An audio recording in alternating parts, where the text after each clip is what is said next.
श्रीराम समर्थ. कर्माचा सिद्धांत या मालिकेमध्ये आत्तापर्यंत आपण क्रियमाण कर्म, संचित कर्म, प्रारब्ध कर्म हे पाहिले.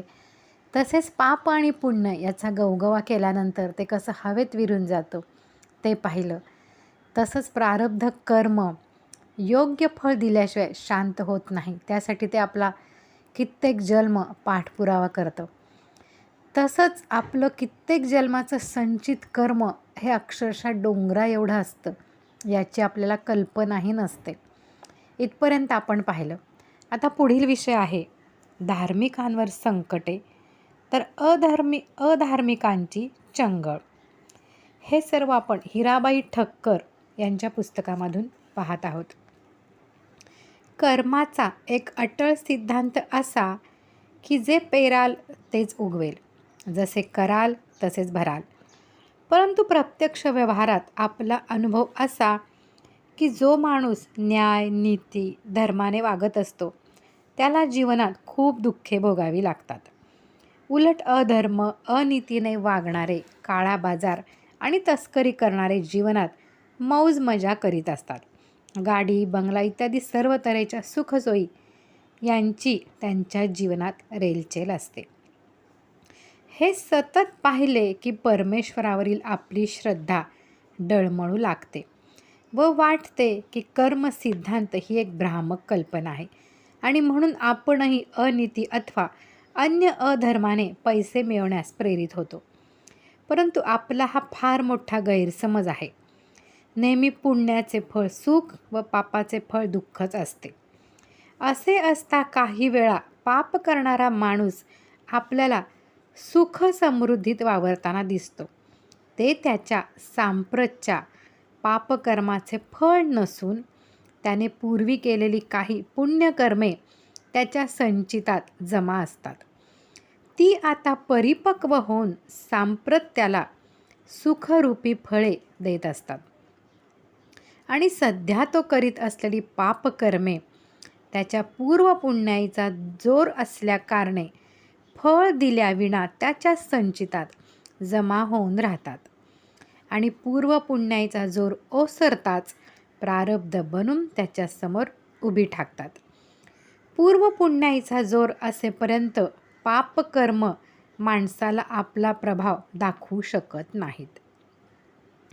संत कबीर म्हणतात, कबीरा तेरा पुण्य का जब तक रहे भंडार, तब तक अवगुण माफ है करो गुन्हा हजार. या जन्मी न्यायनीतीने वागणारी कित्येक माणसे दुःख दारिद्र्यात पिचता असताना दिसतात. याचे कारण वर म्हटल्याप्रमाणे त्यांची पूर्वकृत दुष्कृत्ये आता आपला प्रभाव दाखवित असतात. त्यांची या जन्मातील सत्कृत्ये कालांतराने या व पुढील जन्मी त्यांना सुख समृद्धी देणारच, यात तीळमात्र संदेह नाही. कारण कर्म कायदा हा एकमेव कायदा आहे ज्यात अणुरेणू त्रुटी नाही.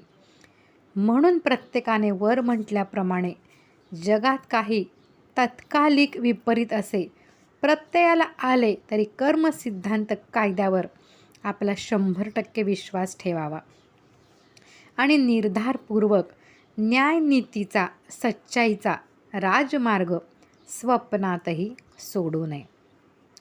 ग्रामीण भागात लोकांच्या घरात धान्य साठवण्यासाठी मोठाली कोठारे असतात. त्यांना बळद अथवा बळत म्हणतात. बळद म्हणजे भिंतीत धान्य साठवण्यासाठी मोठी पोकळ जागा ठेवलेली असते. त्यात वरील मजल्यावरून साठवणीचे ते धान्य ओततात. बळदाच्या तळाशी खालच्या मजल्यावर धान्य बाहेर काढण्यासाठी एक छोटा दरवाजा असतो. त्यातून जरूर पडेल तेव्हा आवश्यक धान्य काढून घेता येते.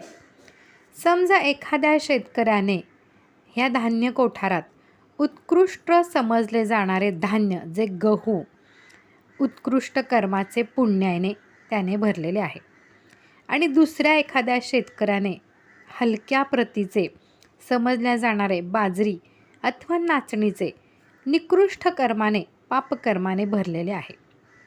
नंतर पहिला शेतकरी यंदा त्याने बाजरीचे पीक घेतल्याने आपल्या बळदात वरून बाजरी ओतू लागला. हलके पापकर्म. तरी जेव्हा जेव्हा तो खालचा दरवाजा उघडून धान्य बाहेर काढील तेव्हा तेव्हा जोपर्यंत आतील गव्हाचा साठा उत्कृष्ट संचित कर्म पुण्यकर्म समाप्त होत नाही तोपर्यंत तो जरी वरच्या दरवाजातून बाजरीसारखे हलक्या प्रतीचे धान्य ओतीत असला तरी त्याला गव्हाचाच पुरवठा होत राहणार.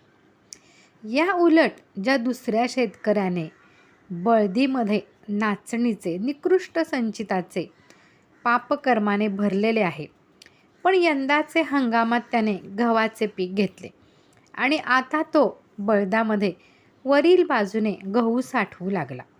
उत्कृष्ट कर्म पुण्यकर्म. तरी जोपर्यंत आतील नाचणीचा साठा निकृष्ट संचित पापकर्म संपत नाही तोपर्यंत सांप्रत जरी तो गहू साठवू लागला तरी जेव्हा जेव्हा बळदाचे खालचे दार उघडील तेव्हा तेव्हा त्याला त्यातून नाचणीच मिळत राहणार. परंतु असा एक दिवस निश्चित उगवणार की जेव्हा पहिल्या शेतकऱ्याचा गहू साठा पुण्यकर्म संपणार व त्याला नंतर साठवलेली बाजरी खाण्याची वेळ येणार. या उलट त्या दुसऱ्या शेतकऱ्याची नाचणीही पापकर्म निकृष्ट कर्म संपणार व मग त्याला मागाहून साठवलेले गहू उत्कृष्ट पुण्यकर्म खाण्याचे भाग्य प्राप्त होणार. परंतु असे होण्यास त्याला थोडा काळ धीर धरावा लागणार हे निश्चित समजावे. म्हणून परमेश्वरावरील दृढ श्रद्धा व कर्मसिद्धांत तत्वावरील आपला विश्वास किंचितही ढळू न देता प्रत्येक मनुष्याने सांप्रत जरी त्याला दुःख हाल अपेष्टा भोगाव्या लागत असल्या तरी नाउमेद न होता त्या सहन कराव्या व न्यायनीतीच्या मार्गावरून न ढळता अविरतपणे सत्कर्म करीत राहावे. एखाद्या बँकेचा मॅनेजर जरी आपला मित्र व नातलग असला तरी आपल्या बँक खात्यात काही जमा संचित नसेल तर आपण पाठवलेल्या चेकवर तो आपल्याला काहीही रक्कम देऊ शकणार नाही. उलट पक्षी सदर बँक मॅनेजरच्या शत्रूनेही जरी काही रकमेची चेकद्वारे मागणी केली व त्याचे खात्यात पुरेशी रक्कम शिल्लक असेल तर चेकच्या रकमेप्रमाणे त्या इस्माला पैसे देण्याशिवाय मॅनेजरला पर्यायच नसतो. मग तो मनुष्य त्याचा कितीही कट्टर शत्रू असो. आपल्या चेकवर लिहिल्याप्रमाणे आपल्याला पैसे न दिल्याबद्दल आपण बँक मॅनेजरवर राग धरणे योग्य नाही, तर आपण कंबर कसून आपल्या खात्यातील शिल्लक वाढवणे हेच आपले कर्तव्य आहे. त्याचप्रमाणे आपल्या दुःखाबद्दल ईश्वराला दोष देण्यात शहाणपणा नाही, तर आपले संचित सत्कर्म करून वाढवणे हेच आपले कर्तव्य आहे. मग पहा, नरसी मेहत्याची हुंडी भगवंताने स्वीकारली अथवा पांडुरंग दामाजीचा पाडेवार झाला तसा भगवंत तुमच्या हाकेला धावून येतो की नाही ते पहा. उर्वरित भाग आपण पुढे पाहू. श्रीराम जय राम जय जय राम.